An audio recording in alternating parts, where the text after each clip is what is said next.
Hey everybody, this is your man Will H. the Cinephile, and welcome back to my channel. And I want to say Happy New Year's, and the film that I would love to discuss is Gladiator Part 2. I experienced this film on Christmas Eve, and despite not liking the first film, I found myself surprisingly engaged with this sequel. Also, Merry belated Christmas indeed, because this movie, while imperfect, delivered moments that stood out, particularly the action sequences, which I enjoyed far more than the first film. My father insisted on seeing it on the big screen, so I went along with it, not expecting much. To my surprise, the action was gripping and more intense and visually spectacular, though the narrative felt decent at best and predictable at worst. Ridley Scott's direction deserves acknowledgement. That man at over 80 years old, his energy and vision for such a massive action-packed film are commendable.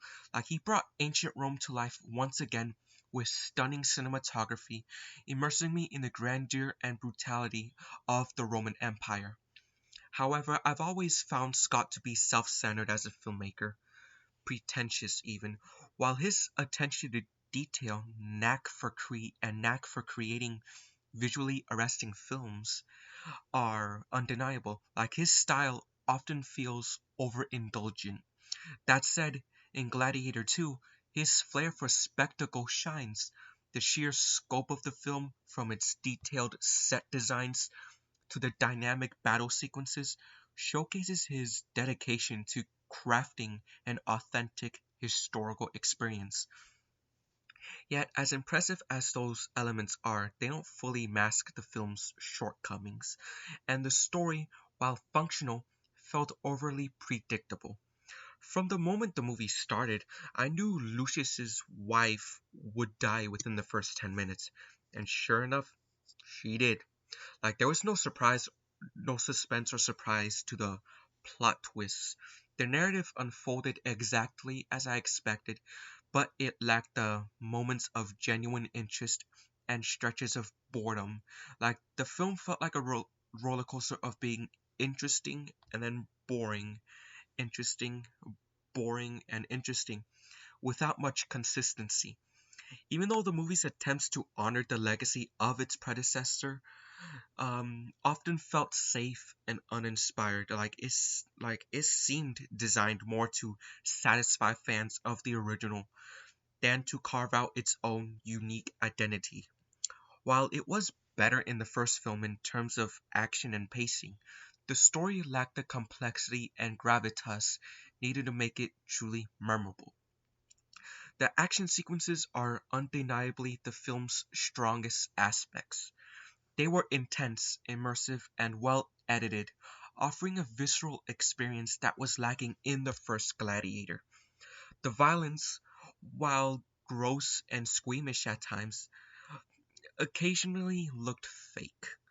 Despite this, the choreography and scale of the battles were breathtaking, pulling me into the chaos of ancient Rome. The editing played a significant role in enhancing these scenes, making them more gripping and more impactful than anything in the first film. Even though the ensemble cast delivered strong performances overall, though not without some missteps, like Denzel Washington, as always, was obviously magnetic. His presence elevated every scene he was in, and he brought gravitas to his role. While he's likely to garner Oscar buzz for his performance, I question whether it's necessary to nominate him yet again.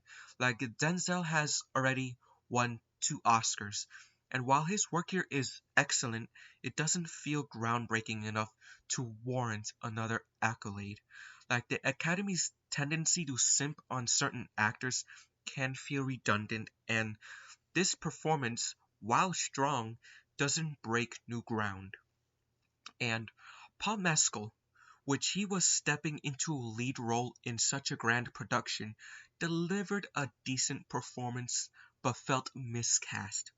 At times, his acting came across as overdone, and I couldn't shake the feeling that another actor might have brought more depth and nuance to the character.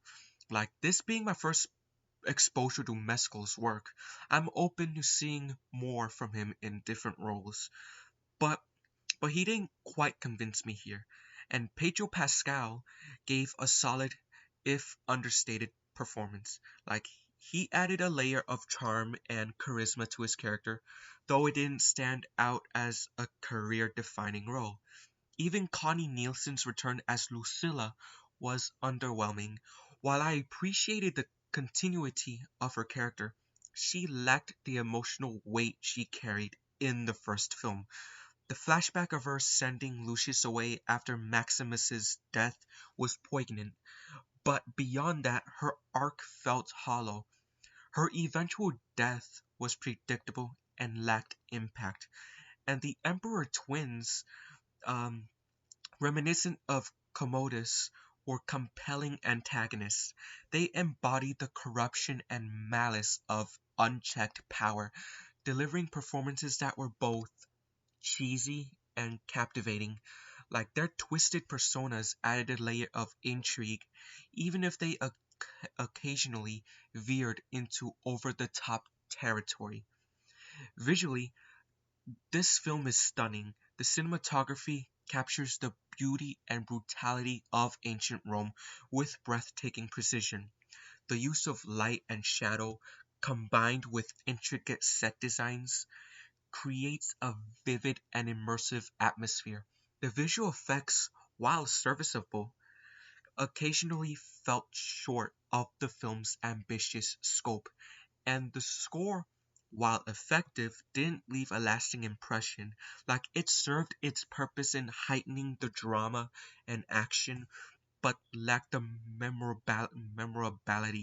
memorability of iconic film scores. And I have to mention that my personal hero, Christopher Nolan, called Gladiator 2 his favorite film of the year, which surprised me. Like, while I respect his opinions and understand Ridley Scott's influence on his career, I can't agree with him ranking this above Dune Part 2. The latter is a masterpiece in my eyes, surpassing Gladiator 2 in almost every aspect. But to each their own, Nolan's admiration for Scott is evident, and I totally respect that. But all in all, this sequel is a better film than its predecessor in terms of action and spectacle, but it doesn't fully overcome its narrative flaws. The story is predictable and uneven, with moments of brilliance overshadowed by stretches of mediocrity. Like while the action sequences and cinematography are exceptional, they can't entirely compensate for the lack of emotional depth and originality. Like, this is a film that was meant to be experienced on the big screen, and in that sense, it succeeds. However, it's not a movie I'll revisit. It's a respectable sequel that builds on the legacy of the first film, but ultimately falls short of greatness. Ridley Scott's vision and craftsmanship are undeniable, but his self-centered approach remains a sticking point for me. Like while this movie has its moments, it's not a masterpiece, but at the end of the day, it's okay. So, I hope you all enjoyed this video, so make sure to like, subscribe, and follow my letterbox. And just in case I don't see you guys again, good afternoon, good evening, and good night.